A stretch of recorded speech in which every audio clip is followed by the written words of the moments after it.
ولا تباشروهن وانتم عاکفون فی المساجد۔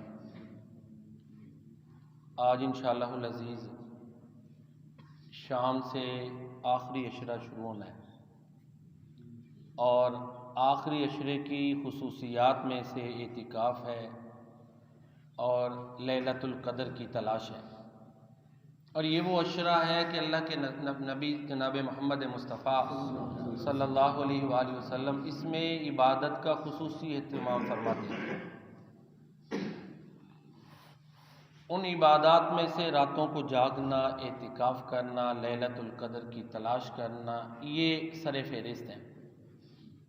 تو اعتکاف یعنی خلوت نشینی آپ کہہ سکتے ہیں، کسی جگہ تنہائی اختیار کرنا، خلوت نشینی اختیار کرنا، اور یہ مسجد میں ہے۔ اسلام نے اس کو جو ہے نا وہ پاکیزہ ترین شکل عطا کی ہے۔ اگر ہم دیکھیں نا مذاہب کی تاریخ کو دیکھیں تو جس طرح میں نے عرض کیا تھا کہ روزے کا تصور دیگر مذاہب میں موجود ہے، ایسے ہی خلوت نشینی بھی موجود ہے۔ ہمارے ادھر چلہ کشی ہوتی ہے، کیوں جی؟ تنہائی میں بیٹھ کے چلے وغیرہ کرتے ہیں لوگ، اس کا مقصد وہ نہیں ہے۔ اللہ کی رضا ظاہر ہے اور مقاصد میں چلے جاتے ہیں۔ اسی طرح پھر اور موسیٰ علیہ السلام کو دیکھیں کہ جب وہ کوہ طور پر گئے تو 40 دن وہاں پہ قیام کیا، تورات ملی، 40 دن سٹے کیا، یہ تنہائی میں اللہ کی عبادت کی۔ اب نصارہ کو دیکھ لیں تو انہوں نے رہبانیت ایجاد کی، لیکن اس میں بھی بڑی خامیاں ہیں۔ رہبانیت میں انہوں نے ایسی کچھ شرائط عائد کر دیں جو نیچر اور فطرت کے خلاف ہیں۔ مثلا ایک کنوارا پن، ٹھیک ہے نا، تارکیت جس کو کہتے ہیں، یہ انہوں نے ساتھ لگا دیا۔ پھر اس کے ساتھ جو ان میں مذہبی طور پہ خرابیاں پیدا ہوئیں، یہ وہ سب کے سامنے ہیں۔ ان کے اپنے جو آپ کہہ لیں کہ نقاد کہہ لیں، دانشور تو نہیں، جو وحی کی روشنی سے محروم ہے وہ دانشور تو نہیں اس طرح ہوگا، نقاد، ان کے اپنے نقاد، انہوں نے بہت زیادہ اس کے اوپر جو ہے نا تنقید کی ہے۔ یہ ہماری جو ایم اے انگلش کا نصاب ہے اس کی پارٹ 1 میں باقاعدہ چوسر، یہ 15ویں صدی کا بہت بڑا رائٹر گزرا ہے، دا پرولوگ ٹو دا کینٹربری، یہ اس کی بک ہے ہمارے ایم اے انگلش کے نصاب میں، پنجاب یونیورسٹی کا جو ہے، اس میں اس نے جو مذہبی طبقے کی کلاس لی ہے نا، ریلیجیس کلاس لی، اس میں سر فہرست نہیں رکھا ہے۔ ان کی اس نے جو کرپشنز ہیں مالی اور دوسری، وہ اس نے بڑی ہائی لائٹ کی ہے، خوب اس نے اس کو ٹاپ پہ رکھ کے رگڑا لگایا، مذہبی طبقے کو نا سب سے زیادہ اس نے رگڑا لگایا۔ تو کہنے کا مطلب یہ ہے کہ دیکھیں نا اسلام نے جو اعتکاف کا تصور دیا کتنا کمال ہے، اللہ اکبر، چند دنوں کے لیے اور مقاصد بھی کمال ہے، شرطیں بھی اس طرح نہیں ہے کہ نہیں؟ اس لیے آپ نے فرمایا سب سے جو ہے نا آسان روشن دین مجھے دے کر بھیجا گیا ہے۔ 10 دن اعتکاف کرنا ہے، اپنی جو معمولات ہیں، خانہ جو ازدواجی زندگی کی ذمہ داریاں ہیں، معاشرتی ذمہ داریاں، وہ ان سے بندہ بالکل کٹ آف نہیں ہوتا، یعنی اتنا مینیجیبل ہوتا ہے، اس کا انتظام ہو جاتا ہے۔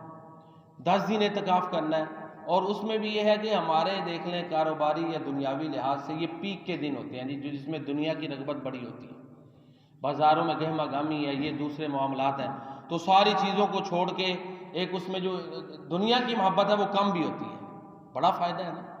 دنیا جس طرح ہمارا مادی معاملہ ہے، ایک تو یہ ہے کہ وقت تھوڑا رکھا گیا ہے، اور دوسرا یہ ہے کہ اللہ کی رضا حاصل کرنی ہے، اللہ کی رضا، دوسرے مقاصد نہیں ہیں کہ فلاں چیزیں جنات قبضے میں آ جائیں گے، فلاں یہ چیزیں ہو جائیں گی، وہ مقاصد نہیں۔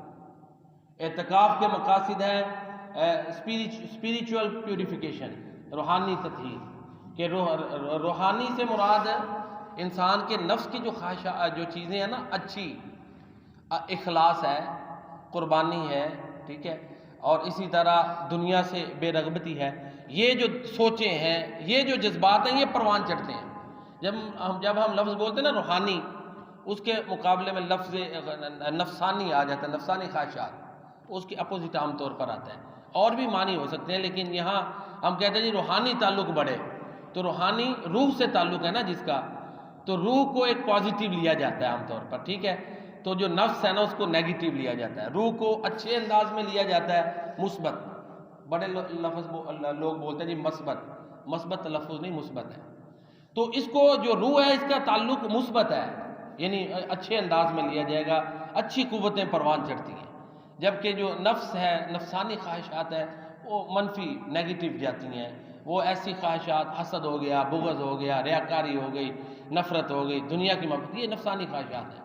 تو یہ جو اعتکاف ہے نفسانی خواہشات کو کچلتا ہے، روحانیت کو پروان چڑھاتا ہے۔ آپ پیارے نبی کریم صلی اللہ علیہ وسلم کی زندگی پر غور کریں تو آپ صلی اللہ علیہ وسلم کو جب نبوت ملی ہے تو آپ خلوت نشینی کرتے تھے، غار حرا میں جا کے بیٹھتے تھے، ٹھیک ہے نا، ہے کہ نہیں؟ وہاں پہ آپ کئی دن کا کھانا لے جاتے تھے، اور غار حرا میں کوئی لائٹنگ کا بھی ظاہری سسٹم نہیں تھا، بڑی اونچی وہ پہاڑی ہے، جانا دشوار ہے، وہاں کئی دن آپ رہتے تھے۔ اور ایک اور بڑی زبردست چیز جو اس میں ملتی ہے اور یہ ہے کہ جبریل علیہ السلام جب آئے نا، آپ چند دن ظاہر ہے، پھر آپ کا سٹارٹ کیسے ہوا؟ خلوت نشینی تھی، پھر خواب سچے آنے شروع ہو گئے، رات کو خواب دیکھتے، صبح وہی ہوتا، دن کی طرح نمایاں، یہ ایک سٹیپ آگے بڑھا۔ پھر اس کے بعد یہ ہوا کہ جبریل علیہ السلام جب آئے تو انہوں نے کہا اقرا، پڑھیے، تو اقرا کہا، اقرا بسم ربک الذی خلق نہیں کہا، اقرا کہا۔ آپ نے فرمایا ما انا بقارئ، میں نے نہیں پڑھنا، یہ نہیں، یہاں یہ ترجمہ دوسری، میں نہیں پڑھ سکتا، پڑھنا ہی نہیں ہے۔ کیوں؟ اقرا کہا نا، اللہ کا نام نہیں لیا، خالی کہا پڑھیے۔ تو پھر دوبارہ پھر آپ نے کہا ما انا بقارئ، میں نے تو نہیں پڑھنا۔ تیسری دفعہ انہوں نے گلے لگا کہا اقرا بسم ربک الذی خلق، اس رب کے نام سے پڑھو جس نے پیدا کیا۔ آپ نے ساتھ ہی پڑھنا شروع کر دیا۔ اللہ اکبر، کتنی حکمتیں ہیں، 5 آیات نازل ہوئی۔ تو وہ بھی خلوت نشینی تھی۔ خلوت نشینی جو ہے نا، یہ اللہ کے ساتھ تعلق مضبوط کرنے کے لیے ضروری ہے۔ یہ تنہائی میں غور و فکر جو ہے نا اس سے ہوتا ہے۔ باقی اعتکاف کے جو مقاصد ہیں وہ یہی ہے کہ اللہ کے ساتھ انسان کا تعلق مضبوط ہو، دنیا کی خواہشات کم ہو، دنیا سے رغبت کم ہو۔ مقصد یہی ہونا چاہیے کہ تنہائی میں بیٹھے وہ قرآن کریم زیادہ پڑھے، ترجمے کے ساتھ پڑھے، پھر اسی طرح جو ہے نوافل کا اہتمام کرے، ذکر اذکار کرے، قرآن یاد کرے، دعائیں یاد کرے، کہ یعنی وہ چیزیں جو اس کے کام آنی ہے۔ باقی دنیا بھی مانگے، وہ بھی اس کی ضرورت ہے، دعاؤں کے لیے کہا اپنے گھر کے مسائل ہیں وہ بھی اللہ سے مانگے، ہر چیز اللہ سے مانگنی ہے ہم نے۔ لیکن یہ نہیں کہ صرف جس طرح ہمارے ہاں آپ دیکھیں زیادہ تر وظیفے کرنے والوں کا ٹارگٹ دنیا کا مال ہی ہوتا ہے، کیوں جی؟ وہ تسبیحیں پڑھ کے مانگیں، لیکن صرف وظیفوں کو اس لیے تو محدود کرنا، آپ خود دیکھ لیں درست ہے کہ نہیں درست۔ تو بہرحال یہ آخری عشرہ شروع ہونا ہے، جو لوگ جو اعتکاف کرنا چاہتے ہیں بڑے خوش نصیب ہیں، اللہ تعالیٰ ان کے اس عمل کو قبول فرمائے۔ مقصد یہی ہو کہ ہمارے جو ہے نا وہ بہتری آئے، 9-10 دن اگر تنہائی میں بیٹھنا ہے تو اس کے بعد کچھ چینجز، مثبت تبدیلیاں، پازیٹیو چینجز، اچھی تبدیلیاں ہونی چاہیے سوچ میں، کردار میں، رویے میں۔ اللہ رب العزت کی بارگاہ میں دعا ہے کہ آخری عشرہ شروع ہونے والا ہے، میرے اور آپ کے لیے اللہ تعالیٰ عبادات کو آسان فرمائے۔ مسلسل روزوں سے ظاہر ہے کمزوری تو ہوتی ہے، اس کی توفیق سے ہی ہے کہ انسان میں اللہ تعالیٰ طاقت ہمت پیدا فرماتا ہے۔ اللہ تعالیٰ نیکی ہمارے لیے آسان فرمائے اور آزمائشوں سے بچائے۔ جزاکم اللہ حسن الجزا، وما علینا الا البلاغ المبین۔ سبحانک اللہ